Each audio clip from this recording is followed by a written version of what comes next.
Well, good morning, everybody. I'm here in my yard and I'm just making some breakfast before heading out in the trail with you guys to chat about everything I'm up to this spring. And let me tell you, there's gonna be something really exciting happening this spring and I'll probably need your advice on it. So stay tuned. I'm gonna head over to the grill now and I'm gonna make some breakfast. Just got the grill heating up here. This is my 17-inch Blackstone tabletop grill. This is going to the cabin, guys. I'm super pumped about this. So now when I have my friends over, when the virus settles down a bit, I'm gonna have a awesome surface area here to make wonderful breakfasts like pancakes and scrambled eggs and hash browns and bacon, of course. So I'm really pumped about this. I got this at Princess Auto. It's what I've been missing actually at the cabin. Like I just have just a two grill, the old-fashioned cooktop there, the old propane grills, but not a flat surface, so not a flat top grill. So I'm pretty excited. I think it's going to revolutionize my cooking at the cabin. You can see here I just have it hooked up to the propane tank. You can hook them up to those little green bottles if you want. See the grill lit up under there, and it has a knob that you can adjust high down to low. And this little tray here that collects the grease. So lots of real estate here, 17 inches. Blackstone has a lot of different kinds of grills for your barbecuing needs, but this is what I'm missing at the cabin, and I love it. So this is what I got for the grill today, some bacon and eggs and some French toast. So just heating up the grill here and we'll get started. Bacon closest to this grain, oh yeah, hear that sizzle.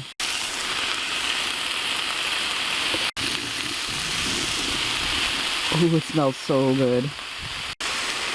These guys back there. I could move this stuff over a little bit. Ooh, it's already cooking. I better turn this down. I don't want to burn anything.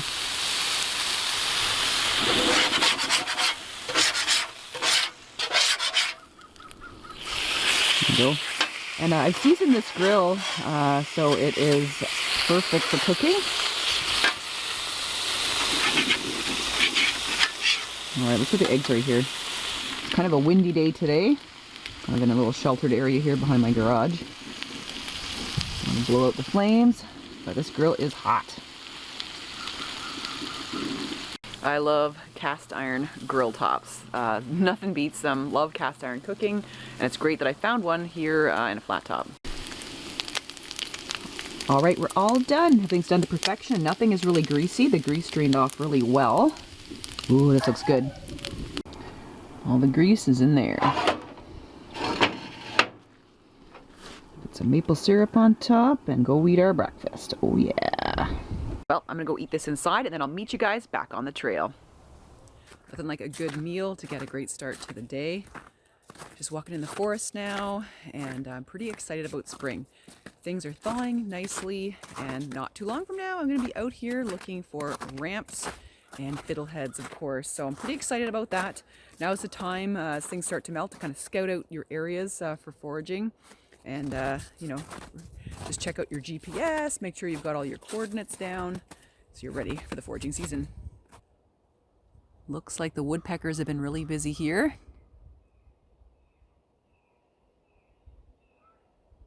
Sounds like some kind of a hawk in the background there. I don't know what that is. But the birds are definitely singing. And you can hear the crows and the jays. Red-winged blackbirds are back now. And the geese too, which is pretty exciting. You can hear a few of them honking in the background. So I'm super pumped for this year and this spring. There's a lot of hope on the horizon for sure. And I'm really excited because I want to tell you guys I'm probably going to be up to a new little adventure this spring and summer. I just got back from the farm store and it looks like I might be dabbling in quail farming. So I'm going to try to raise some quail this spring. Right now they are not ready. They'll be hatched out in the next month. So this is pretty exciting. I'm going to try to raise about 10 quail just to get started to see how I like it and how it goes. I'll be raising them mainly for egg production. Quail are super nutritious as well, and it's nothing beats sort of raising your own food. So I think I'm going to do that this year. I'm going to pick up 10 from the farm store. There's a guy that has a hatchery, and he has lots of different kinds of quail, Coturnix quail, as well as bobwhite. Now I heard bobwhite quail are a little bit finicky, So I don't think I'm going to be raising those guys, but the Tornix quail, those ones are pretty hardy, disease resistant, and they're domesticated quite a bit. So they don't get so stressed in captivity. So I'm not sure of how many of my subscribers are chicken farmers or quail farmers or duck or turkey farmers, but if you have any advice for me, definitely let me know down below in the comments. I'm doing a lot of research right now, and it seems fairly straightforward for raising quail. So I think the biggest thing for us is going to be predator control, just to make sure nothing gets in there, even raccoons and stuff.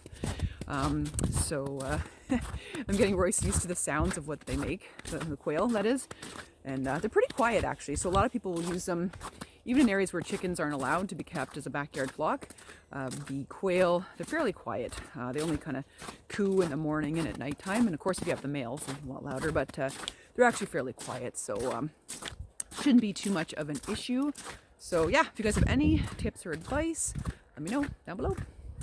I also can't wait to see what my mushroom farm is going to be up to this year. I know you guys know I planted, well, I put plugs in some logs, how about that, of a couple different kinds of mushrooms, the oyster mushroom and shiitake. So I'm pretty pumped. I started off with a very small setup. Again, I want to see how it goes, get a feel for it before I invest all this time in, you know, putting in thousands of plugs and things like that.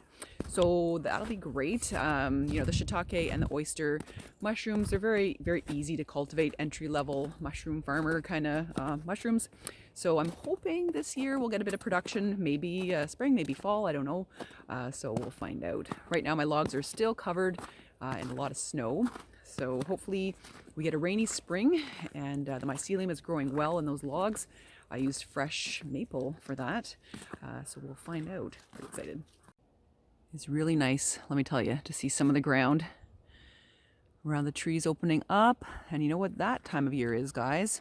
So it is maple syrup season. Yes, heading up to the cabin. I got to get the taps in, a little bit delayed, but only by about a week, nothing too crazy. So gonna get those taps in, and we'll get some sap flowing. I know it's flowing right now. Usually when I start to see you know, snow melting around the trunks of the trees, the sun's warm enough, end of February, beginning of March, typically time for us to start tapping around here. It's a little bit delayed this year, but you know, what can you do? What can you do, right? You'll take what you get. So gonna put the taps in like ASAP. They're probably in by now when you guys see this video. And I'm gonna do the same system as I did last time, which is with the buckets. So the spiles and the tubing into the buckets. And that's a really easy way to do it. And it's really easy to collect the sap thereafter. I think with the pandemic, supplies are really short. So I had been looking around just for some extra supplies to have on hand. Kind of ran out of some of the bottles that I typically use and the lids. And man, it is so hard to find stuff these days in stores, guys. I don't know about you, but I think, I don't know if a lot of hoarding happened or everybody's trying to get into this kind of stuff, which is very cool. I think that's awesome. But the supply chain has dried up a little bit for some of these items. So no worries. I mean, I may not be using the most traditional containers to store my maple syrup in, but I don't care. It's still good. So you don't have to have them in mason jars. That'll be fine. I got a lot of those. So I'll be putting in a few taps this year. One thing I'm a little bit worried about is temperatures. So temperatures typically to get the sap rolling pretty good. We're looking at, you know, 5 degrees Celsius in the morning, during the day, I mean, and -5 at night, so that you get the best flow. However, it looks like we're gonna have a huge warm up all of a sudden. So I'm pretty worried about that. I want the sap to flow nicely into the pails and to be semi-refrigerated by the time I get back to get it. Because what I do is I kind of let the taps run for a while, and they go back in a couple weeks and kind of collect it and boil it off. So I'm a bit worried. We're supposed to get the double digits for a few days, and I just don't want my sap to spoil or ferment. So I'm hoping at the cabin there'll be enough snow to pack around the 20-liter pails that I have that I put the sap into. So fingers and toes crossed we don't have another weird season. I've had some seasons like that too, where, you know, it's been going great for a little bit and all of a sudden it gets way too warm, and then the trees start to bud, and then the sap gets really buddy and not really all that flavorful, or has an off taste to it, or it gets really, really dark. Gets a lot of niter in there when you're trying to boil it down, clogs up your Orlon filters. So we'll see what happens. I want some sap for this year, which I'll get. It'll be fine. But I'm hoping that it'll be a good year. It's been a strange one. You know, winter was not as cold this year. It seems like our spring is a little bit short. Things are going to get pretty warm pretty fast. So but that means my foraging picks up. So what can you do? So encouraging seeing green things on the ground. So there's a little bit of a fern there, but nothing's poking up yet. The ground's still pretty frozen, so this stuff is just kind of wilted from last year. And you know, new stuff will be coming up pretty soon, but as you can see, I've got my boots on, and the ground, maybe about a centimeter of it is thawed out. And this young man here has big time spring fever. Smelling everything. So distracted, but he's happy. He doesn't like the heat, but early spring will be great. I'll just feel bad for him once the bugs come out in the next month or so. I'll have to kind of keep his hair a bit long so that he doesn't get too attacked by the bugs. And speaking of bugs, the ticks will be out if they're not out already in your area. Ticks move around at 4 Celsius, so be safe out there. We're getting ready to get out there and forage, and ticks will be latching very soon. I had a tick on me last spring, actually, when I went to my bog to scout out for the blueberries for the season. Yeah, didn't attach to me, thank goodness, but you know, we got a lot of Lyme disease around here, so please be careful when you guys are foraging. Look down here, it's a beautiful turkey tail. So, oh wow. Sometimes I find some springs, this is old turkey tail, you don't really want to have this right now, but I find some springs the colors get really vibrant once this will start to flush again. Sometimes I'll find blue turkey tail. So, oh, Royce is checking it out. Little mushroom detecting dog. Anyway, that's really neat. So the spring is going to be lots of fun here on the channel. Of course, we're going to get back into foraging again and all that good stuff, and back into the woods. So it'll be lovely. Easier to move around, definitely, once this all melts out. And then we're going to have a new adventure with the quail. I'm hoping that's going to work out. It's in my plan, that's for sure. I've got everything set up for them to arrive, but like I said, it's going to be another month or so until I get the chicks. Do you know that they actually start laying eggs, the Tornix quail, within 6 to 8 weeks of age? Isn't that insane? So I'll have some quail eggs to enjoy on the trail. So anyways, it's going to be a pretty exciting spring. I know a few of you have asked a bit about how my ice fishing season was, and well, with the whole pandemic and the ice being a little bit weird in some areas, I just didn't bother going. I typically do a lot of river fishing, and I just didn't feel that comfortable with it this year, to be honest with you guys. You know, we had sort of some really cold times, which is great, and I guess I could have gone out, but I was busy with other things. And then we got some really warm spells, and the ice got really yucky. So, you know, and I know one of his little doggy friends, people there, I guess she was ended up chasing him, this other dog, out onto the ice, and she fell through and stuff, so on the river. And I just thought, you know, it's just not worth it this year, so it's okay. Next time probably get out and do some fishing on the river or on the lake coming up this spring. So in the forest here, I can see just ahead of me there some red pine. I went to order my trees, a little bit behind the 8 ball with that too for the cabin this year, and it looks like they're only accepting orders for like 100 trees.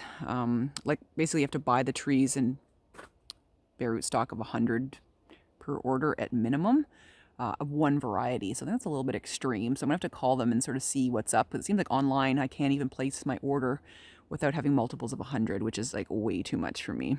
Yeah, so it's kind of a little disheartening that this place only wants to sell the bare root stock in multiples of 100. So I gotta call them and see what's up. I kind of wanted to plant some red pine this year, and maybe some buttonbush, and probably some nannyberry. I think nannyberries are great to have around for the birds and for us as well to eat. So I gotta talk to them and see what can be done.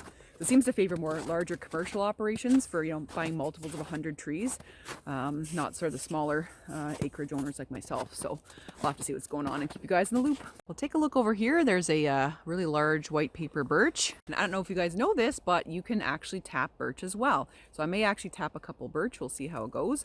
You need about 100 to 1. This is a boil down ratio. So 100 liters of sap to make a liter of birch syrup. It's really good, kind of has a molasses type flavor. I've had it before, it's awesome, but it's really labor intensive. You need a lot of boiling time for sure to get the syrup, but something if you guys want to try it, it's really good.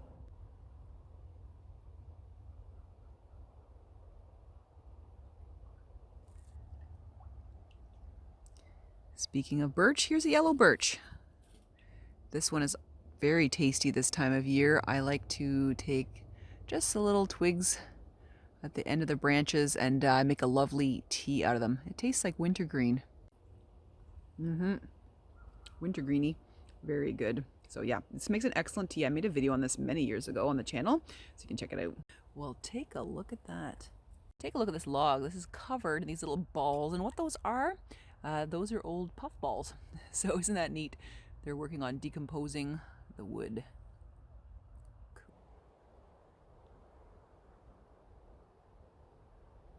What are you guys going to be up to this spring? Hopefully you'll join me on my adventures here on the channel. And if you have any ideas, videos you'd like to see coming up in the spring, or things you'd like me to explain in the spring forest, pop them down below in the comments section. All right, guys, I hope you have an awesome day, and we'll see you in the next video. Take care.